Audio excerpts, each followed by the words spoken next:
अर्जुन को आज्ञा दी कि तुम जाकर के उन बाणों को, इस युक्ति का उपाय करो। सबसे पहले तुम दुर्योधन के वेशभूषा को मांग करके ले आओ। एक बार जंगल में जिस समय यह काम्यक वन में पांडव निवास कर, वनवास था पांडवों का, तो काम्यक वन, जहाँ काम वन है, यहाँ ये पांडव निवास कर रहे थे।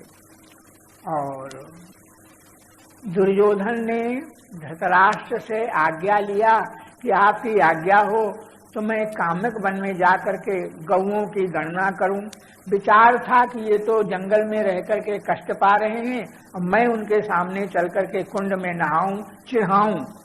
इसलिए दुर्योधन अपनी सेना के समेत यहाँ काम्यक वन में, यहाँ कुंड पर स्नान करने के लिए आया।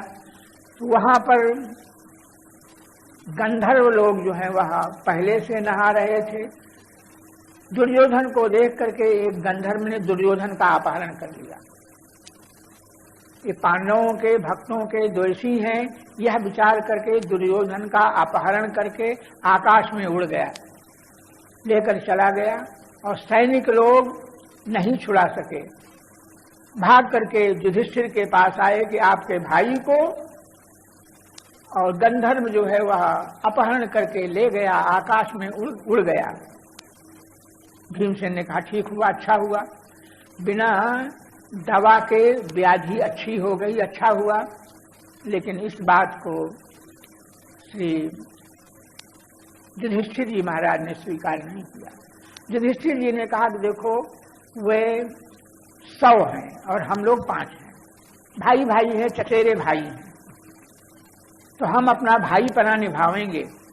आपस में हम लड़ते झगड़ते रहें कोई बात नहीं, लेकिन बाहरी कोई आकर के अगर आक्रमण करता है तो हम 100 और 5 अलग अलग नहीं है, तब हम सब 105 भाई हैं। इस तरह से दुर्योधन आदि 100 भाइयों के प्रति अपना भ्रातृत्व, भाईपना दिखाया और अर्जुन को आज्ञा दिया कि गंधर्व को परास्त करके दुर्योधन को छुड़ा करके लाओ। ये भाई आज्ञाकारी थे, तुरंत धनुष बाण उठाया और बाणों की वर्षा करने लगे। गंधर्व तो कह रहा था हमने तो तुम्हारे भले के लिए इसको पकड़ा है, हम इसको मार ही डालेंगे, लेकिन नहीं, तुम जब इसको छुड़ाना चाहती हो तो ले छोड़े देता हूं। तो आकाश में बड़ी ऊपर जाकर के गंधर्व ने दुर्योधन को ऊपर ही छोड़ दिया और वहां से ये गिरने लग गया। तो गिरते गिरते नीचे धरती पर गिरता तो जाने क्या होता, लेकिन अर्जुन ने अपने बाणों से जहां दुर्योधन को गिराया गया था वहां से लेकर के युधिष्ठिर के चरणों तक बाणों से एक सीढ़ी बना दी और उस सीढ़ियों पर उतरता हुआ दुर्योधन युधिष्ठिर के चरणों में आकर खड़ा हो गया। बड़ी भारी लज्जा हुई, अरे देखो हमारे शत्रुओं ने हमारे प्राण बचाए, लज्जा के मारे उससे रहा नहीं जाता था, क्या करूं, मर जाऊं, मेरे शत्रुओं ने मेरे प्राण बचाए। उस समय दुर्योधन ने अर्जुन से कहा कि तुमने हमको बचाया है, इसलिए कोई वरदान मांगो हमसे। अर्जुन ने कहा इस समय तो हमको कुछ चाहिए नहीं, और समय आएगा तब भले मांग लेंगे। हाँ मांग लेना। तो एक वरदान यह सुरक्षित था, दुर्योधन के पास अर्जुन को मांगना था। तो आज मौका देख करके भगवान श्री कृष्ण के सिखाने पर श्री अर्जुन ने वह वरदान मांगा, लाओ दे दो हमारा वरदान। क्या दे दे?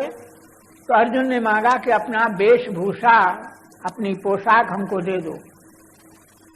तो दुर्योधन ने दे दिया, अपनी पोशाक दे दिया और उस पोशाक को अर्जुन ने पहन लिया, अर्थात अर्जुन दुर्योधन बन गए और बनकर के भीष्म पितामह के पास आ गए। वो कहा कि चाचा जी, हाँ कैसे आए? बोले आपने 5 बाण जो निकाले हैं तो आपको तो कौरव पांडव सब समान ही हैं, वो बाण हमको दे दीजिए, भगवान ने सिखा दिया था। बाण मांग करके लाओ, जिन बाणों को निकाल करके रखा है तो हम पांडवों को मारेंगे, तो मांग करके लाओ आप। दुर्योधन जो है वह नहीं थे तो अर्जुन, लेकिन दुर्योधन का वेशभूषा मांग करके अर्जुन लाए थे, इसलिए भीष्म पितामह ने समझा कि यह दुर्योधन ही आया है। दुर्योधन हमसे कह रहा है तो आप बाण हमको दे दो, हम ही आपके कृपा से उन पांडवों को मार देंगे। तो 5 बाण भीष्म पितामह जी ने अपने हिसाब से तो दुर्योधन को दिया, लेकिन दुर्योधन नहीं, वो तो अर्जुन थे, इसलिए जो बाण मारने के लिए रखे गए थे वह बेकार हो गए।